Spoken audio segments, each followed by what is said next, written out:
Partai Kebangkitan Bangsa mengaku bakal mengevaluasi lagi posisinya di koalisi Prabowo setelah berubah nama menjadi Koalisi Indonesia Maju. Dewan Syuro bahkan menyebut telah menyiapkan strategi, yakni dengan menyiapkan alternatif untuk mendukung Ganjar atau Anies. Apakah betul ini adalah ancang-ancang dari Caimin hengkang dari koalisi?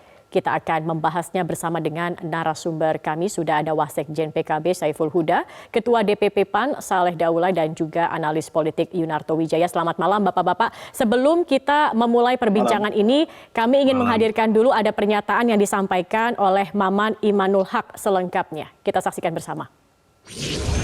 Konteks tertentu bukan berarti lalu kita harus kecewa terus, kita pun harus membuat strategi baru. Oleh sebab itu, Dewan Syuro sudah rapat, memberikan alternatif, apakah tetap dengan Prabowo atau gabung dengan Ganjar. Bahkan ada beberapa anggota Dewan Syuro yang mengusulkan kenapa tidak misalnya Anies Muhaimin.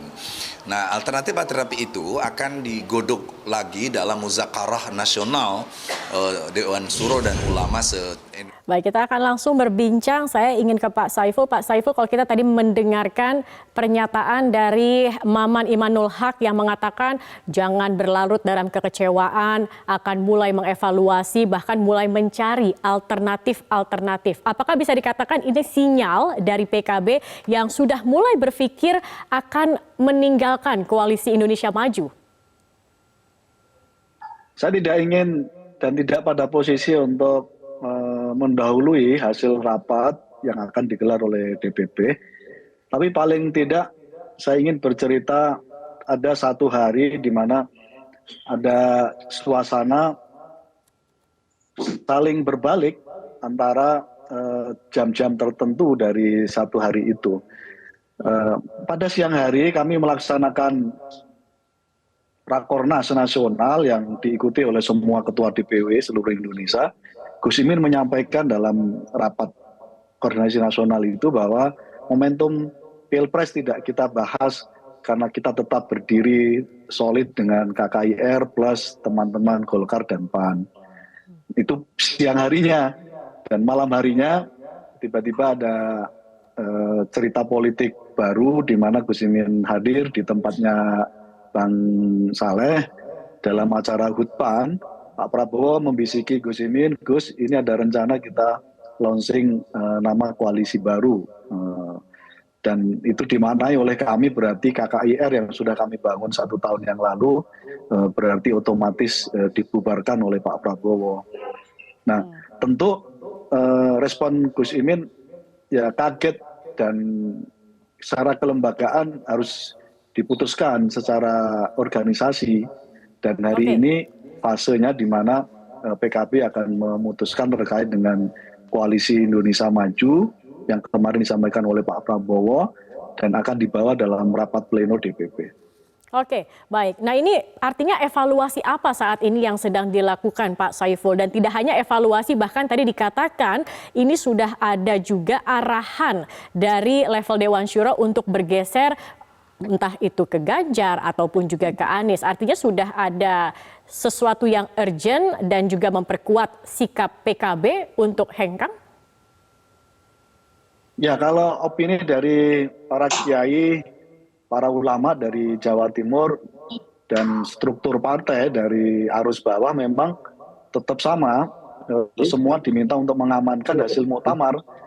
Di dalam hasil muktamar menyampaikan bahwa Gus Imin harus maju dalam Pilpres 2024. Nah, karena itu tetap dipegang teguh oleh teman-teman Dewan Syuro, para kiai, dan arus bawah struktur kami. Dan itu bisa difahami sebenarnya, Mbak. Karena nah, evaluasi apa nih yang sedang berjalan, Pak Saiful? Ya? Evaluasi yang sedang dilakukan, evaluasi apa saja? Poin-poinnya? Ya, teman-teman kiai-kiai Dewan Syuro menyampaikan kita sudah koalisi 1 tahun 17 hari dengan Gerindra, tapi belum ada tanda-tanda, dan bahkan Pak Prabowo melaunching koalisi baru gitu. Seluruh di kami, di teman-teman muda di PKB, memang biasanya kalau punya teman baru itu lupa dengan teman lama gitu. Nah, pada konteks itu nyampe ke teman-teman di struktur di bawah gitu. Nah, pada konteks itu terlebih-lebih kemarin ada satu situasi dalam satu hari yang saling bertolak belakang dari apa Oke, yang tetap menjadi komitmen kami dan akhirnya ada perubahan terkait dengan koalisi itu. Prinsipnya PKB selalu berpegang teguh pada komitmen, tidak pernah mencederai itu. Nah, tentu kalau ada perubahan-perubahan yang sifatnya mendadak, tanpa didahului dengan duduk bersama, mendiskusikan tugas dan fungsi tanggung jawab di mana, baik. mekanismenya seperti apa, lalu kemudian tiba-tiba di announce, saya kira itu yang menjadi kekecewaan teman-teman. Baik, Dan baik. saya kira, tapi sampai hari ini masih terkelola dengan baik, karena itu semua keputusan akan kami lembagakan melalui Ya. rapat DPP. Oke, baik. Saya ingin tahu pendapat dari Mas Toto. Tadi katanya kalau ada teman baru biasanya memang suka lupa nih dengan teman yang lama begitu. Nah, kalau Mas Toto melihatnya apakah memang urusan perubahan nama ini yang jadi pemicunya? Apakah memang ini sesuatu yang bisa dikatakan genting begitu? Atau jangan-jangan sebenarnya sudah didesain, dirancang oleh koalisi baru ini untuk pelan-pelan menyingkirkan PKB? Kalau Mas Toto melihatnya seperti apa? Saya tidak melihat upaya menyingkirkan PKB ya, karena kalau kita lihat pasti Pak Prabowo butuh PKB. Harus diingat Pak Prabowo ini dalam 2 kali kekalahan 2014-2019, salah satu kesimpulan yang bisa kita ambil adalah Pak Prabowo selalu salah berhitung tentang Jawa Timur. Di situ dibutuhkan PKB.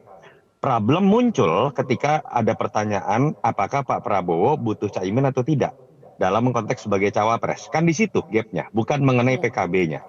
Di situ terjadi gap mengenai keputusan antara keputusan muktamar dari PKB yang menginginkan Caimin ada di kertas suara dengan manuver dan action politik dari Pak Prabowo yang makin jauh dari terkaan mengenai Caimin akan menjadi cawapres.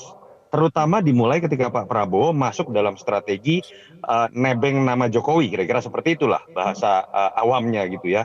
Sehingga kemudian muncullah nama entah anak emasnya Pak Jokowi seperti Erick Thohir, sehingga PAN masuk, atau kemudian anak kandungnya Pak Jokowi, Gibran, yang kemudian nama Caimin tidak pernah disebut-sebut lagi dalam diskusi dan pemberitaan.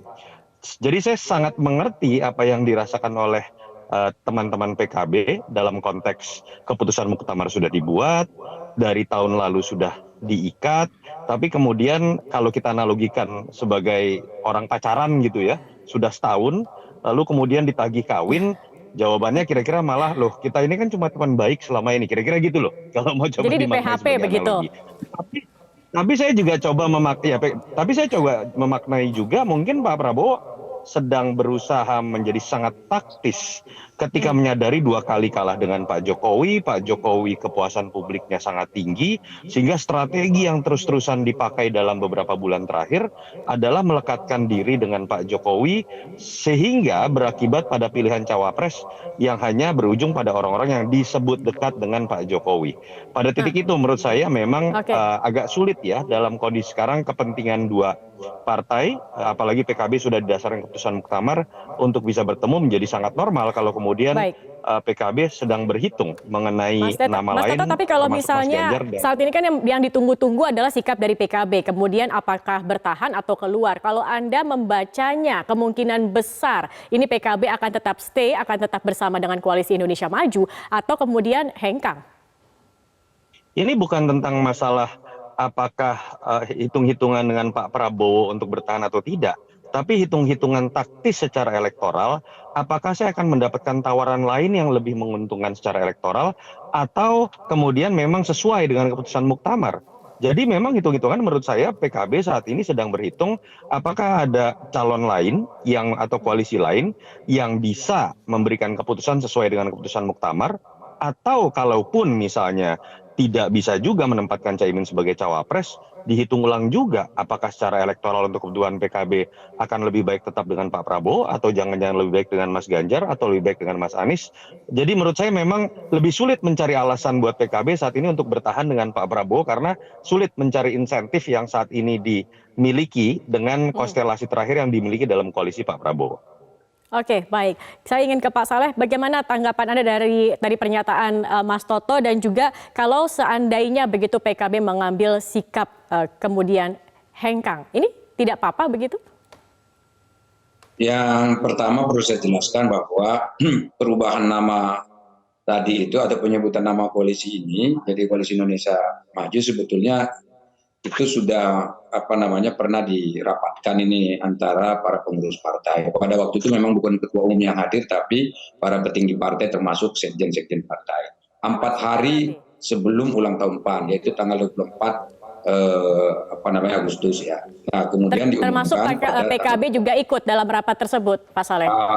Pak Saiful Huda saja ikut di situ. Jadi, nah saya kira itu memang salah satu keputusannya adalah bagaimana membuat satu nama baru. Nah, tetapi pada waktu itu kami bersepakat untuk tidak menyebut, ya kami ini kan levelnya itu level bawah, katakanlah level 2 baris 2. Jadi kita menginginkan agar ketua-ketua umum yang membicarakan supaya nanti ini bisa diterima oleh semua pihak. Nah, pada waktu ulang tahun PAN itu ya tentu ada 4 hari kan jaraknya dari tanggal 24 ke tanggal 28. Kita berasumsi bahwa semua pengurus yang hadir dalam rapat itu sudah menyampaikan kepada ketua-ketua umum masing-masing seperti halnya Partai Amanat Nasional. Nah, pada saat ulang tahun PAN itu mungkin Pak Prabowo melihat ada momentum yang pas untuk menyampaikan nama koalisi baru ini. Maka saya dengar bahwa ini sudah dibicarakan di masing-masing ketua umum partai. Walaupun tadi kalau menurut Pak Saiful Huda, Pak Muhaimin atau Caimin mengetahuinya pada hari H, di mana sebelum pengumuman itu dilakukan. Nah, tetapi yang jelas ini sebetulnya sudah ada proses ini untuk pencarian nama itu. Itu yang pertama. Kemudian yang kedua, saya meyakini dan hakul yakin bahwa teman-teman PKB akan tetap bersama dengan koalisi ini.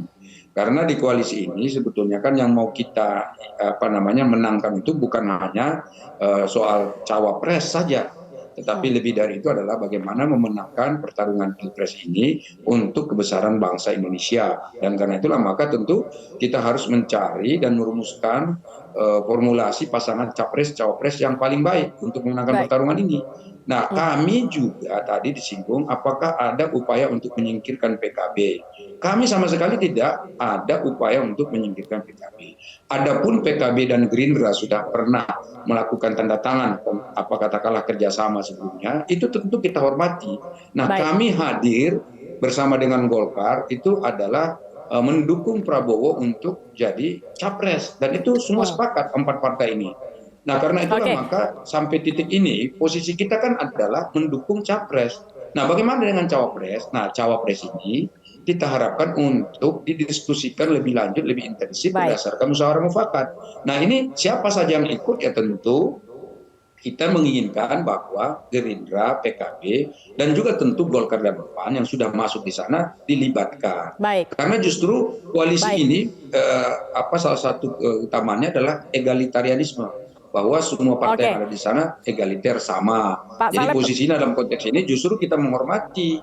Ya siapapun yang mencalonkan cawapresnya tentu kita hormati. Jadi termasuk Caimin. Terkait cawapres ini menarik juga Pak Saleh, karena kan ini kalau dari PKB sendiri mengatakan ini udah hasil dalam muktamar PKB harus maju begitu dalam pilpres ini sendiri. Kemudian juga ada nama-nama yang sudah diusulkan begitu dari beberapa parpol yang ada dalam koalisi Indonesia Maju.